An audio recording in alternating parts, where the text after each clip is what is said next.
कि यहाँ पे एक सिविलाइजेशन हुआ करती थी, एटलांटिस सिविलाइजेशन। तो उस टाइम पे जैसे आज की डेट में मिडिल ईस्ट में देखते हैं ना कि यहाँ पे वो है, क्या बोलते हैं, रेगिस्तान है, ये सब चीज़ें। तो उस टाइम पे ऐसा नहीं था, उस टाइम पे पूरी धरती हरी भरी हुआ करती थी। और एटलांटिस की सिविलाइजेशन इतनी साइंटिफिक हो गई थी, इतनी एडवांस हो गई थी ना, कि उन्होंने ऐसी ऐसी चीज़ों से छेड़खानी करना शुरू कर दिया था जो कि वो कहते हैं कि हम बिल्कुल अलाउ नहीं कर सकते थे धरती के ऊपर करना। जैसे कि उन्होंने क्लोन्स बनाने शुरू कर दिए थे इंसानों के और जानवरों के। और वहीं से स्टार्ट हुई थी ये जो हम कहानियां सुनते हैं मेरमेड्स की, वेयरवॉल्फ्स की, ये वहीं से स्टार्ट हुई थी, आधे इंसान और आधे जानवर, मछली, इन सब चीज़ों की कहानियां। तो जब ये उन्होंने बताया ना, एलियंस ने, सोर्स ने बताया कि भाई एटलांटिस ने ऐसा ऐसा करना शुरू कर दिया, तो डॉर्थी ने उससे पूछा कि भाई आप तो ये कह रहे थे कि फ्री विल है इंसान की, तो एटलांटिस के लोगों ने भी अपनी फ्री विल एक्सरसाइज करी होगी, तो आपने उनको खत्म क्यों कर दिया? तो वो बोले कि हमने खत्म नहीं किया, हमने उनको तब भी खत्म नहीं किया, हम सिर्फ आपको बता रहे हैं कि भाई ये चीज़ें ऐसी होती हैं जिनको कि हम नहीं होने देते, लेकिन फिर भी हमने उनको कुछ नहीं किया, हमने उनको खत्म नहीं किया। लेकिन उसके बाद भी उन्होंने, ये तो एक स्टेज थी कि भाई उन्होंने ये सब चीज़ें करी, लेकिन उसके बाद उन्होंने और क्या करना शुरू कर दिया, उन्होंने अपनी साइंस, तो बहुत ही एडवांस साइंस थी उनकी, तो उन्होंने धरती के जगह जगह, कोने कोने में बड़े बड़े, मतलब कई कई किलोमीटर ऊंचे टावर्स लगाए एनर्जी को हार्नेस करने के लिए। और उनको ये लगता था कि हम स्पेस से एनर्जी को हार्नेस कर लेंगे और उससे हम कुछ करेंगे, अपने एक्सपेरिमेंट्स वगैरह करेंगे।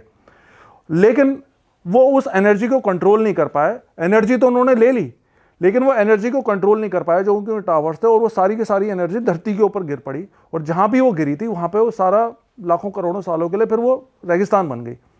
आज की डेट में जहां पे रेगिस्तान है वहां पे पहले रेगिस्तान नहीं हुआ करता था। ये सब उनकी गलती थी, और तब जाके सारा वो मिट्टी में मिल गया, सारा समुद्र में एटलांटिस सिविलाइजेशन पूरी खत्म हो गई। तो वहां से खत्म हुई थी एटलांटिस की सिविलाइजेशन। और ये जो क्या बोलते हैं, पिरामिड्स की बात होती है, पिरामिड्स में वो जो बनी हुई ना सीढ़ियां टाइप, वो सारा एनर्जी को हार्नेस करने का ही तरीका होता था। वहां पे लोग खड़े होते थे टूल्स लेकर, और वहां से एनर्जी को किसी तरह से वो हार्नेस करते थे। तो ये सारे उन्होंने जवाब दिए हैं। और भी कई चीज़ें वो बताते हैं, जैसे क्रॉप सर्कल्स के बारे में मैं आपको बताऊं कि क्रॉप सर्कल्स, सुना आपने क्रॉप सर्कल्स को? नहीं सुना। क्रॉप सर्कल्स क्या है कि यूके में, अमेरिका में, वहाँ पे ना खेत होते हैं कई कई किलोमीटर, 10-20 किलोमीटर तक फैले हुए। तो वहाँ पे क्या होता है, वहाँ पे क्रॉप, अब ऐसे देखने से पता नहीं चलता, लेकिन जब ऊपर से देखते हैं ना तो उनको कई बार वहाँ पे आकृतियाँ बनाई दिखती हैं। तो ये पिछले 30-40 साल से ये चल रहा है वहाँ पे कॉन्सेप्ट। तो पहले तो सबको लगा कि ये प्रैंक है, वहीं के लोकल लोग ये कर रहे हैं।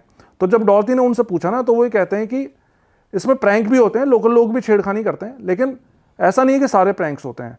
तो वो उनसे पूछा कि भाई आप ये क्रॉप सर्कल्स से क्या करते हो, आप थोड़ा सा मतलब एक बार इंटरनेट के ऊपर देखना क्रॉप सर्कल्स के बारे में, वो हम फोटो भी लगा देंगे। हाँ, अलग अलग शेप्स बनी होती हैं क्रॉप्स के ऊपर।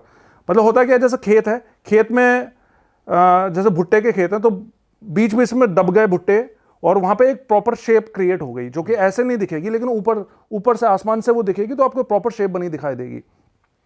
तो जब उनसे पूछा गया कि क्रॉप सर्कल्स का क्या रेलेवेंस है, इसका क्या मतलब है, तो वो ये बताते हैं कि भाई आप लोग इंसान जिस लैंग्वेज में बात करते हो ना, ये बहुत ही पिछड़ी हुई लैंग्वेज है।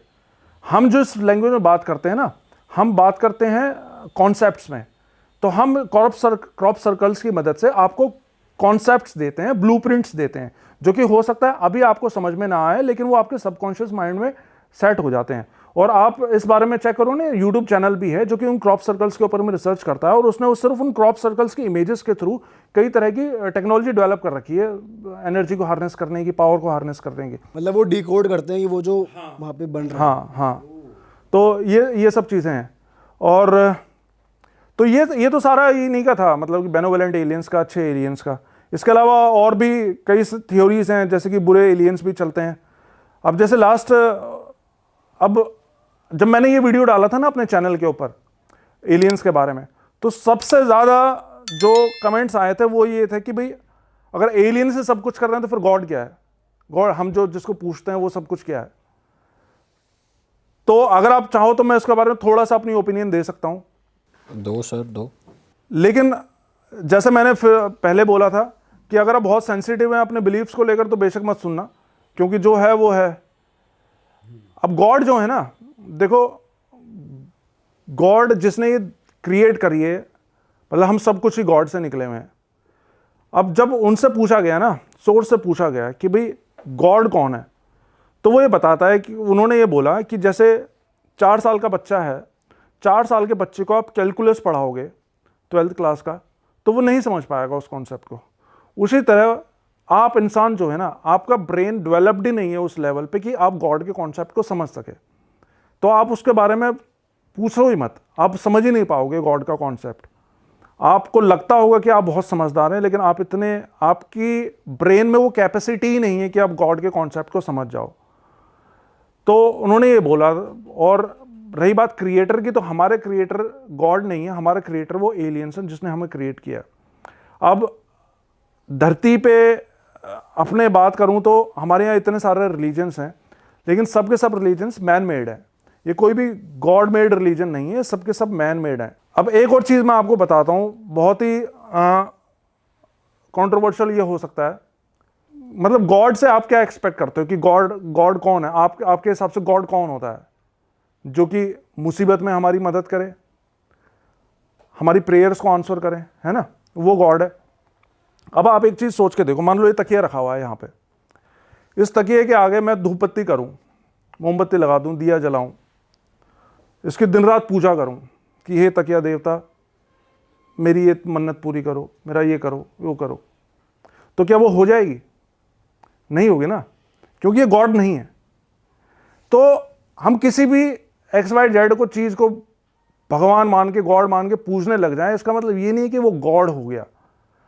मेरे अपने एक्सपीरियंस में हमें जो बचाते हैं मुसीबतों से और जो हमारी मन्नतें पूरी करते हैं, वो हमेशा प्रेत होते हैं। ब्लैक मैजिक किसी के ऊपर होता है, उसकी काट हमेशा प्रेत करते हैं। आपको एक्सीडेंट होने वाला होता है, अचानक से 1 सेकंड इधर उधर करके आपकी जान बचाते हैं, वो हमेशा आपके प्रेत होते हैं। अब प्रेत तो ना बड़ी ब्रॉड टर्म में बोल रहा हूं। प्रेत का मतलब हर वो चीज जो कि यहां पे इंसान के रूप में पैदा हो चुकी है, हर वो चीज, ठीक है, चाहे वो कोई भी हो। ये एक तरीके से पितृ कह लो, जो घर पितृ भी प्रेत ही हो गया ना एक तरह से। मतलब प्रेत एग्जैक्ट वर्ड नहीं है, लेकिन वर्ड मतलब कहने का मतलब ये है कि जो भी इंसान की फॉर्म में, इंसान के रूप में इन धरती पे जन्म ले चुके हैं और अब नहीं है, वो सब प्रेत आप एक तरह से मान लो। पर उनका रीबर्थ हो गया हो तो मतलब बहुत सारों का रीबर्थ भी हो जाता है। नहीं, कोई आप एग्जांपल बताओगे कौन सा? जैसे नहीं, जैसे कोई था, जैसे ये भी तो पास्ट लाइफ में ले गई ना लोगों को, तो ऐसे ही कोई था जो सेम एनर्जी अब दूसरी बॉडी में भी चली जाती है। तो आप कह रहे हो जो जन्म नहीं लेती दोबारा वो यहीं रहती है, उनको प्रेत कह रहे हो आप, जो एनर्जी जन्म नहीं लेती? नहीं, देखो जितनी भी डीटीज आप पूछते हो, मान लो जैसे पितृ का ही ले लो कॉन्सेप्ट, तो पितृ भी तो एक तरह से आत्मा ही है ना, वो भी तो एक तरह से प्रेत ही है, क्योंकि उसने भी कब किसी जमाने में इंसान के रूप में जन्म लिया था धरती पे, तो वो आपकी हेल्प करते हैं। क्या मतलब मेरा जो पॉइंट है ना कहने का, वो ये है कि आपकी जो हेल्प करते हैं और आपकी जो मदद करते हैं, आपकी इच्छाएं पूरी जो करते हैं, वो मेरे हिसाब से हमेशा प्रेत ही करते हैं। वो ऐसा कोई गॉड उतर के नहीं आता है ऊपर से, आसमान से, जो कि आपकी मदद करता है, आपकी वो करता है। क्योंकि गॉड अगर करता होता, मान लो वो आपकी कर रहा है, मेरी नहीं कर रहा, तो वो तो एक तरह की पार्शियलिटी होगी ना, और गॉड कभी पार्शियलिटी नहीं कर सकता है।